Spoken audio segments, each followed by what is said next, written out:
하나님 말씀은 에베소서 2장 4절에서 9절까지 말씀 우리 함께 보도록 하겠습니다. 에베소서 2장 4절에서 9절까지 말씀입니다.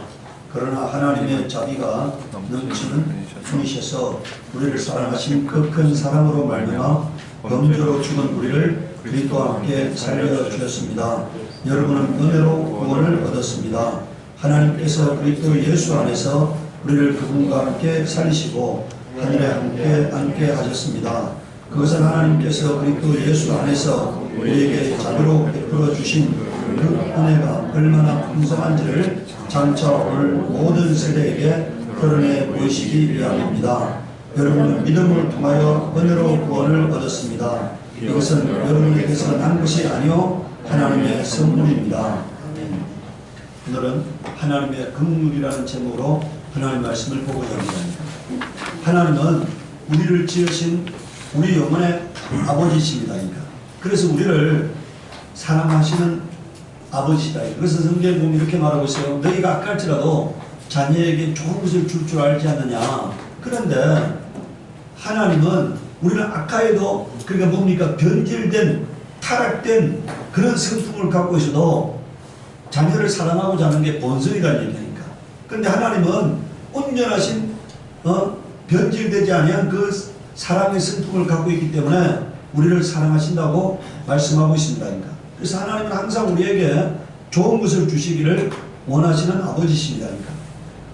시편 103편 8절 13절에 주님은 자비롭고 은혜로우시며 노하기를 더디하시며 사랑이 그지없으시다 이렇게 말하고 있어요. 두고두고 꾸짖지 않으시며 너를 끊없이 품지 않으신다. 우리 죄를 지은 그대로 갚지 않으시고 우리 잘못을 저지른 그대로 갚지 않으신다. 하늘이 땅에서 높음같이 주님을 두려워하는 사람에게는 그 사랑도 크시다 이렇게 말하고 있어요. 우리가 하나님이 이런 분이시기 때문에 우리가 오늘 많은 잘못이 있고 많은 눈물이 있지만도 아직도 살아서 호흡할 수 있는 거예요. 하나님께서 우리에게 은혜를 베푸시 않았다면 이 땅에 살아남을 자가 없는 거잖아요. 하나님은 우리가 지은 죄들, 우리가 부모가 자식을 기를 때 수많은 허물이 있어도 그 허물을 덮고 넘어가는 거잖아요. 제가 이제 이렇게 한 가정을 회복시켜야겠다고 생각하고 이제 이렇게 제가 가서 우리 에바다 그 가정을 이렇게 회복시키는 제가 얘기를 하고 있잖아요. 그 아버지와 아들의 관계가 상당히 이렇게 훼손되어 있었어요. 그래서 제가 그랬어요. 항상 아들을 바라볼 때 사랑의 눈빛으로 바라보라고 합니다. 오늘은 우리가 만약에 미움의 눈빛으로 바라보면요 모든 것이 미움 덩어리예요. 근데 사랑의 눈빛으로 바라보면은 모든 것이 사랑스럽게 보이는 거예요. 내가 어떻게 바라보느냐는 거죠. 그래서 제가 그 모든 행위를 사랑의 눈빛으로 바라보라고 합니다. 요새는 굉장히 이렇게 회복되어 가는 것을 보게 됩니다. 오늘 내가 무슨 마음을 가지고 어떤 생각을 가지고 바라보느냐에 따라서 관점이 달라져요. 오늘 우리가 주님이 그물한 것처럼 여기 보십시오. 자 12절에 동이서에서 먼 것처럼 우리의 반역을 우리에게 멀리 치우시며 하나님께서 어떻게 하셨다는 얘기입니까? 우리의 죄를 멀리 옮겨주셨다는 거예요. 여기서 반역을 우리에게서 멀리 치우시는 이 말은요 우리의 죄를 멀리 옮겨주셨다는 얘기예요. 그리고 부모가 자식을 가엾게 여기듯이 주님께서는 주님을 두려워하는 사람을 뭐라고요? 가엾게 여기신다. 불쌍히 여기신다는 얘기예요. 은혜를 베푸신다는 얘기예요. 긍휼을 베푸신다는 얘기예요. 이게 아버지의 마음이에요.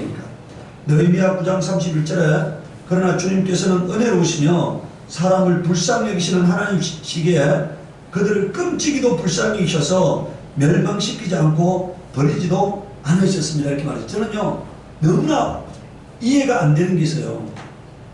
그 어마어마한 공룡이 살던 시대에 인간은 몇 명이 안 됐잖아요. 네? 공룡이 살던 시대에 인간은 몇 명이 안 됐을 거 아닙니까? 근데 그 연약한 인간이 호랑이가 버글거리는 그 세상에서 사자가 버글거리는 그 세상에서 여러분들 사람이 죽지 않고 오늘 살아서 이렇게 뭐라고요? 번성할 수 있다는 게 하나님의 은혜예요. 다 잡혀 죽을 수도 있었는데 그 하나님께서 보존하셨잖아요. 그게 하나님의 섭리가 은혜입니다. 두 번째, 예수님은 긍휼을 베풀러 이 땅에 오셨다고 말씀하고 있어요. 오늘 여러분들 잘 보시기 바랍니다. 요한복음 8장 3절에서 11절에 율법학자들과 바리새파 사람들이 간음을 하다가 잡힌 여자를 끌고 와서 가운데 세워놓고 예수께 말하였다. 선생님, 이 여자가 간음하다가 현장에서 잡혔습니다. 모세율법에 이런 여자들을 돌려쳐 죽이라고 우리에게 명령하였습니다. 그런데 선생님은 뭐라고 하시겠습니까? 이렇게 말했어요. 여러분들 지금 이 사람은 여러분들 마땅히 모세의 율법대로 하면 뭐라고요?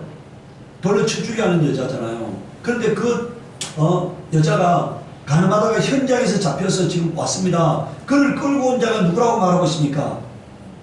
율법학자들과 바리새파 사람들. 오늘 이 사람들이 어떤 사람이겠습니까? 믿음이 좋다고 하는 사람들이요. 종교 지도자들, 자기가 의롭다고 생각하는 사람들, 믿음이 좋다고 생각하는 사람들, 오늘 이런 사람이에요. 이런 사람들입니다. 어제 아마 그 토요일날 많은 사람들이 이렇게 시국 집회에 갔는데 조국이가 구속이 안 돼가지고 너무 억울해서 나갔다 이런 얘기를 오늘 아침에 신문에 보니까 어떤 사람이 그런 얘기를 했대요. 저는 달리 생각합니다. 아마 판사가 많은 고민을 했을 거라고 생각해요. 그래서 저는 판사의 견해를 존중해요. 만약에 한 가정에 두 부부가 아무리 죄를 범했지만 다 교도소에 가면은 그 가정의 자녀들은 어떻게 되고 그 가정은 어떻게 되겠느냐고 판사가 오랫동안 고민했을 거라 생각합니다. 제가 아침에 그 구속이 안 됐다는 그 딱 글을 보는 순간에요. 아, 이게 하나님 아버지의 결정이 아니겠느냐. 저는 그런 생각을 들었어요. 오늘 여러분 우리가요, 남에게 돌을 던지기 전에 항상 긍휼의 눈빛으로 세상 사람들을 바라볼 수 있기를 바랍니다. 오늘 우리가 만약에 누구에게서 죄를 찾는다고 하면요, 이 땅은 살아남을 자가 없어요. 우리 딸이 좀 이렇게 강성 이미지인데 이 방송 됐습니다. 그런데 어느 날 성폭행한 사람들에 대한 얘기를 작업하다가요, 우리 딸은 정의로운 사람이기 때문에 성폭행한 사람들 다 죽이거나 자르거나 해야 한다니까. 제가 그랬어요. 다 죽이면 이 땅에 살아남을 사람이 없다. 그래도 좀 남겨둬야지 이 땅에 인류가 보존되지 않느냐. 내가 그런 얘기했어. 이 사람은 이렇게 해서 죽이고 저 사람은 저렇게 해서 죽이면 뭐라고요? 이 땅에 살아남을 사람이 없잖아요. 여러분들도 다 죽어야 할 사람들이에요. 하나님이 보면 뭐라고요? 다 죽여야 할 사람들인데 하나님이 긍휼을 베푸셔서 뭐라고요?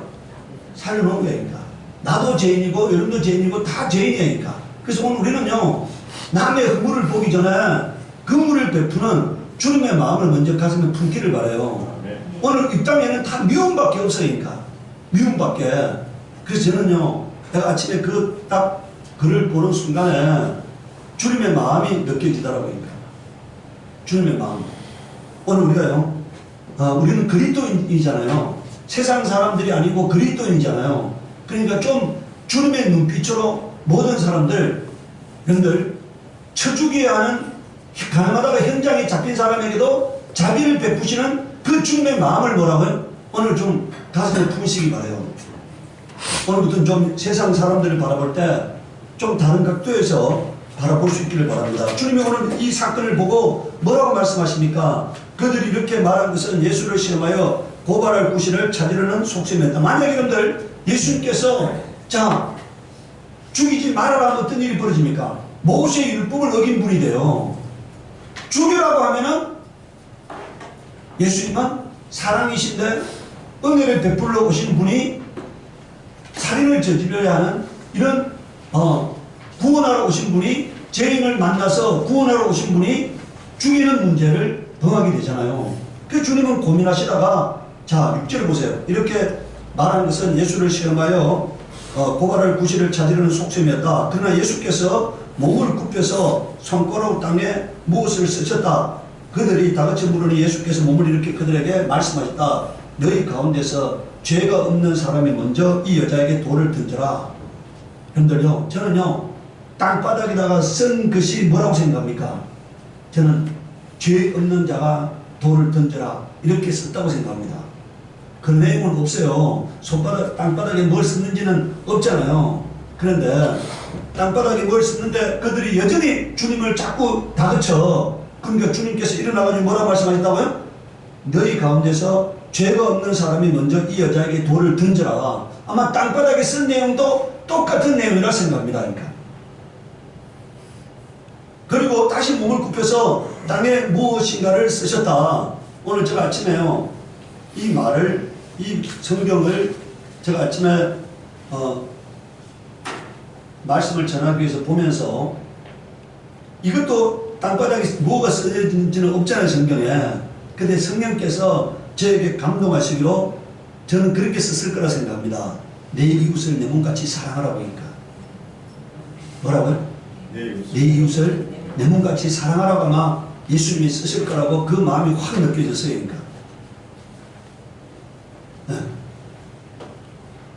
자, 이 말씀을 들은 사람들은 나이가 많은 이로부터 시작하여 하나하나 뭐라고요? 땅에 뭔가 썼어요. 그걸 딱 본 사람들이 어떻게 됐다는 겁니까? 그걸 본 사람들이, 이 말씀을 들은 사람들은 나이가 많은 이로부터 시작하여 하나하나 떠나가고 마침내 예수만 남았다. 그 여자는 그대로 뭐라고요? 서 있었다, 이렇게 말씀하고 있어요.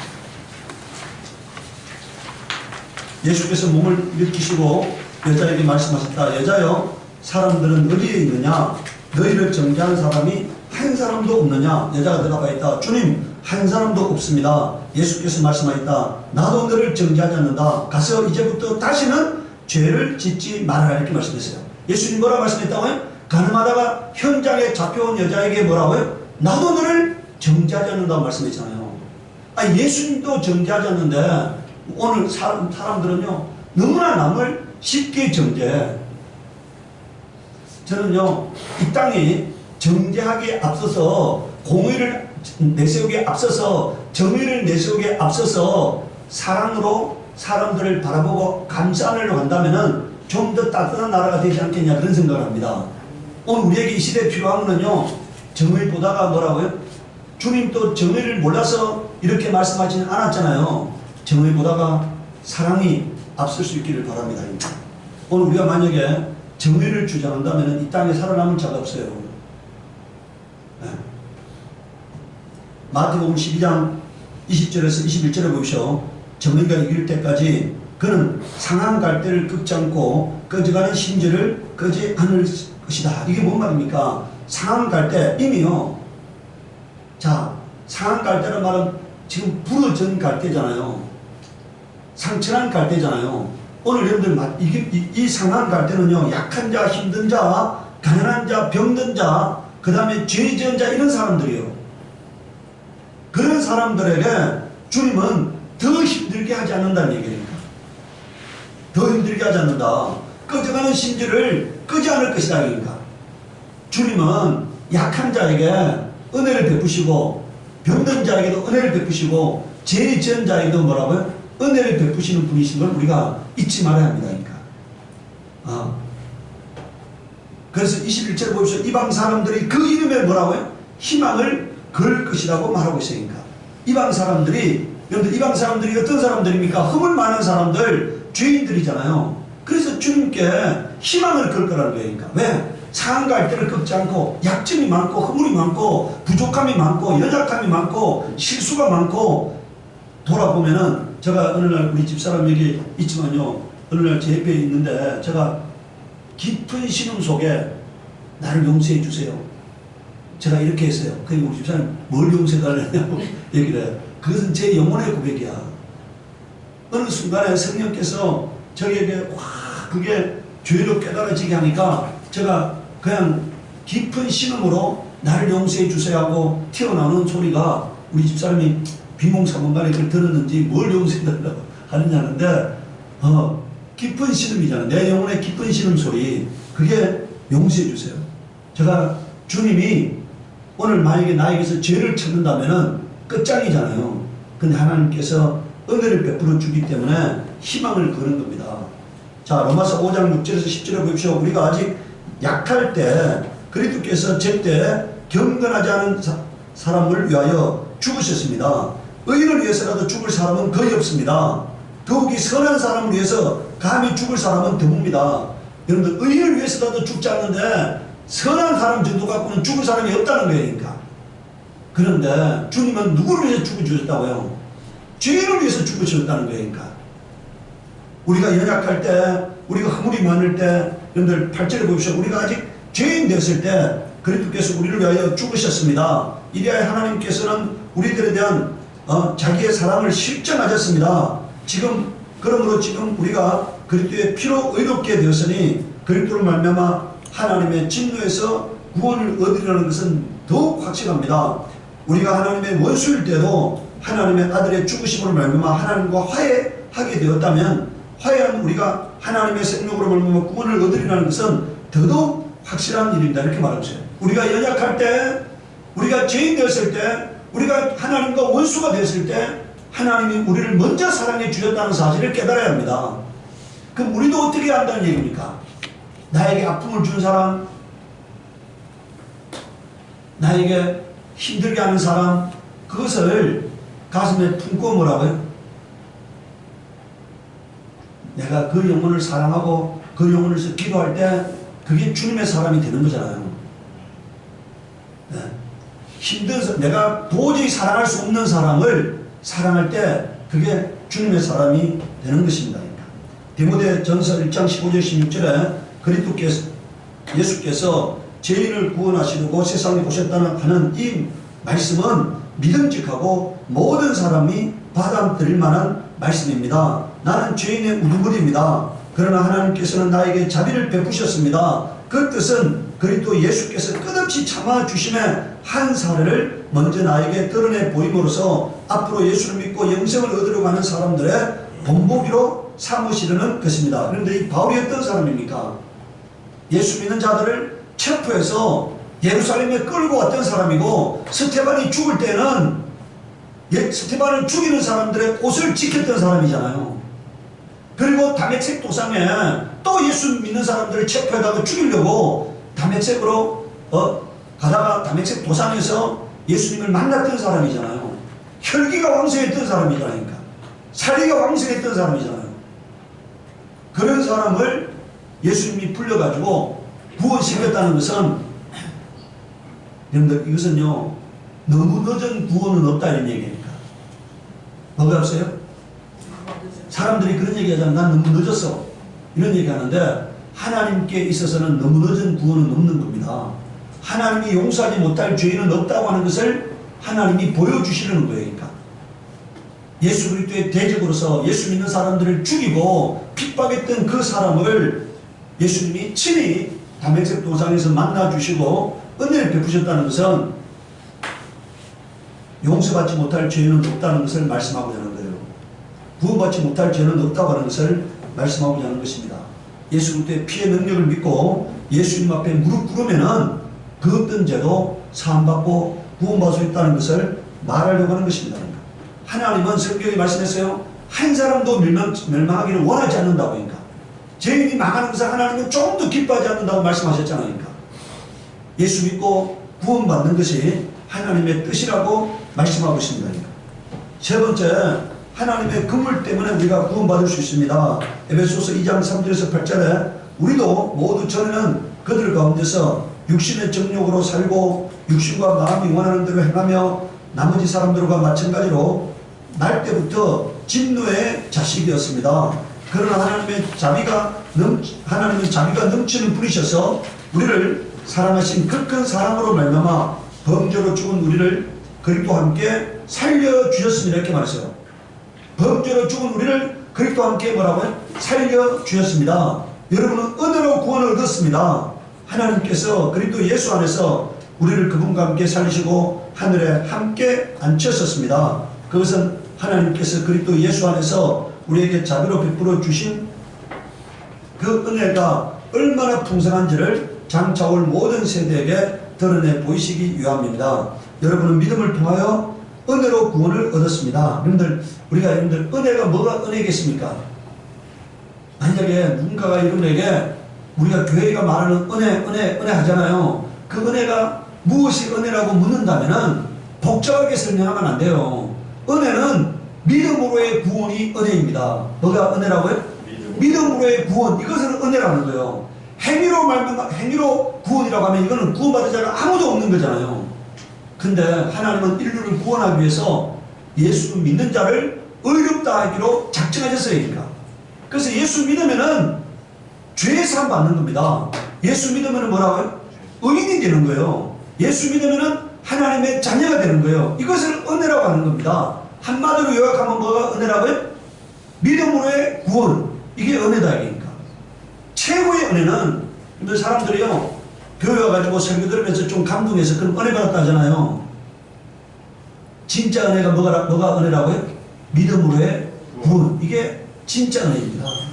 그 은혜 받은 자가 하나님의 자녀가 되는 거고요. 그 은혜 받은 자가 기도가 응답되는 거고, 그 은혜 받은 자가 하나님의 자녀된 권세가 나타나는 거고, 그 은혜 받은 자를 하나님이 보호하시고 지키시고 인도하는 거예요. 내가 하나님의 자녀가 되었다고 인정하고 고백하고 하나님의 자녀로 살아갈 때 하나님의 보호가 임하는 거잖아요. 오늘 우리는 여러분들, 그래서 이것은 여러분에게서 난 것이 아니요 하나님의 선물이라고 말하고 있으니까, 믿음으로의 구원, 이 것을 열어놓으신 게 바로 예수 그리스도입니다. 디도서 3장 2절에서 5절에 또 아무도 비방하지 말고 싸우지 말고 관용하게 하며 언제나 모든 사람에게 온유하게 대하십시오. 왜 이렇게 합니까? 우리가 은혜 받은 사람이기 때문에, 우리가 하나님으로부터 불쌍히 여김을 받은 자이기 때문에 우리도 이렇게 하는 거예요. 우리도 전에는 어리석고 순종하지 아니하고 미혹을 당하고 온갖 정욕과 향락에 종노릇하고 악의와 시기심을 가지고 살고 남에게 미움을 받고 서로 미워하면서 살았습니다. 그러나 우리의 구주이신 하나님께서 그 인자하심과 사랑하심을 나타내셔서 우리를 구원하셨습니다. 그분이 그렇게 하신 것은 우리가 행한 의로운 일 때문이 아니라 그분의 자비하심을 따라 거듭나게 씻어주심과 성령으로 새롭게 해주심으로 말미암은 것입니다 하고 말하고 있으니까, 하나님이 우리를 불러가지고 예수 그리스도 믿게 하신 것도 하나님이고, 우리가 예수 믿고 변화되어서 새 사람이 되는 것도 뭐라고요? 하나님이시고, 또 우리가 하나님 말씀이 깨달아지게 하시는 것도 뭐라고요? 하나님이에요. 그래서 오늘 모든 것이 하나님의 은혜로 이루어지는 겁니다. 오늘 우리가 이 시간에 이곳에 와서 예배 드릴 수 있는 것도 뭐라고요? 하나님의 전적인 하나님의 계획하신 가운데 있다고 믿어야 하는 것입니다. 그래서 네 번째, 오늘 우리는 모든 사람을 긍휼히 여겨야 합니다. 마태복음 5장 7절에 자비한 사람은 복이 있다. 하나님이 그들을 자비롭게 대하실 것이다. 자, 하나님은 뭐라고요? 어떤 사람에게 자비롭게 대하실 거라고 말하고 있습니까? 자비를 베푸는 사람에게 하나님은 자비롭게 대하실 거라는 거니까. 내가 남을 자비롭게 대하시기 바랍니다. 그럴 때 내가 하나님께서 나에게 자비를 베푸시는 거니까. 마태복음 18장 33절에 내가 너희를 불쌍히 여긴 것처럼 너도 내 동료를 불쌍히 여겨야 할 것이 아니냐, 이렇게 말씀했어요. 우리가 은혜 받은 사람이라면은, 우리가 용서받은 사람이라면은 남의 죄를 넉넉히 용서할 수 있기를 바랍니다. 네. 저는 우리 이 땅에 이 시대에 필요한 게요, 모든 마음속에서 미움을 버리고 사랑의 눈빛으로 모든 사람들을 바라보는 게 필요하다고 생각합니다. 로마서 14장 10절에 그런데 어찌하여 그대는 형제나 자매를 비판합니까? 어찌하여 그대는 형제나 자매를 업신여깁니까? 우리는 모두 다 하나님의 심판대 앞에 서게 될 것입니다. 그러니까 두 가지를 하면 안 된다는 거잖아요. 하나는 비판하지 말라는 거예요. 두 번째는 뭐라고요? 업신여기지 말라는 거예요. 오늘 저는요, 우리 아버지가 어느 누구도 업신여기지 않았으니까. 아주 가난한 사람, 때를 그냥 1년에 어쩌면은 목욕 한두 번도 제대로 안 하는 사람이 손도 씻지 않고 집에 와도 그냥 도로를 해가지고 밥을 같은 자리에서 먹게 하셨어요. 막 그야말로 그냥 옷도 빨지 않아서 냄새나는 사람이 누가 밥을 얻으러 와도 그냥 도로를 해서 같은 자리에서 밥을 먹게 하셨어요. 그러니까 저는요, 그래서 제가 오늘날까지 살아오면서 누구도 업신여기지 않습니다. 그러니까 아무리 가난한 사람도 업신여기잖아요.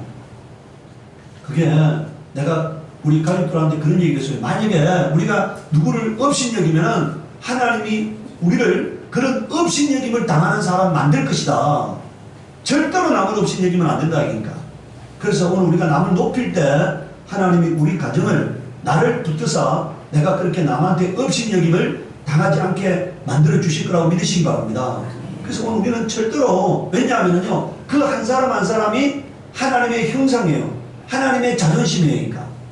그 한 사람 한 사람이, 그 여러분들이 업신여기는 그 한 사람 한 사람이 뭐라고요? 하나님의 자존심이고 하나님의 형상이니까. 그렇기 때문에 성경에 나와 있잖아요. 마태복음 25장에 나와 있잖아요. 그러니까 마지막 날 그 지극히 작은 한 사람에게 한 것이 뭐라고요? 나에게 한 거라고 말할 거라고 주님 말씀하셨잖아요. 그러니까. 그래서 절대로 남을 업신여기지 않고 불쌍히 여기는 마음, 긍휼히 여기는 마음을 가지시기 바랍니다. 그러니까. 에베소서 4장 32절에 서로 친절히 대하며 불쌍히 여기며 하나님께서 그리스도 안에서 여러분을 용서하신 것 같이 뭐라고요? 서로 용서하십시오. 이렇게 말하고 있어요. 오늘 여러분들, 저와 여러분들 10년 가운데 주님의 성품이 임하여서 그 주님의 사랑하는 마음으로 한 사람 한 사람을 사랑할 수 있기를 바랍니다. 먼저는 가까운 가족을 사랑하시기 바라요. 남편은 아내를 사랑하고 아내는 남편을 사랑하고 부모는 자식을 사랑하는 그게 회복되어지기를 바랍니다. 그러니까. 제가 어제 그 에바다 사진 보고 그런 얘기를 했어요. 대장은 누구에게 책임을 전가시키지 않는다. 뭐라고요? 대장은 너 때문에 하지 않는 사람이에요. 아내 때문에 이렇게 말하지 않는 사람이고, 남편 때문에 이렇게 말하지 않는 사람이고, 자식 때문에 야 이렇게 말하지 않는 사람이에요. 자기에게 모든 책임이 있다고 인정하는 사람이 대장이에요. 만약에 여러분들 가정에 믿음의 주로 세웠다고 인정한다면은 모든 책임은 나에게 있다. 우리 가정이 흥하는 것도 망하는 것도 다 뭐라고요? 나에게 책임이 있다고 생각하고, 하나님, 내가 참으로 주님의 성품 가지고 주님의 마음 가지고 주님의 사랑 가지고 주님의 뜻을 행하겠사오니 나와 내 가정을 붙들어 주시옵소서, 내 자녀들을 붙들어 주시옵소서, 이렇게 말할 수 있는 사람이 되어지기를 예수 이름으로 축복합니다. 이 시간 우리 기도할 때 하나님, 내가 주님의 성품 가지고 주님의 사랑 가지고 사람들을 사랑할 수 있게 해달라고 우리 기도하도록 하겠습니다.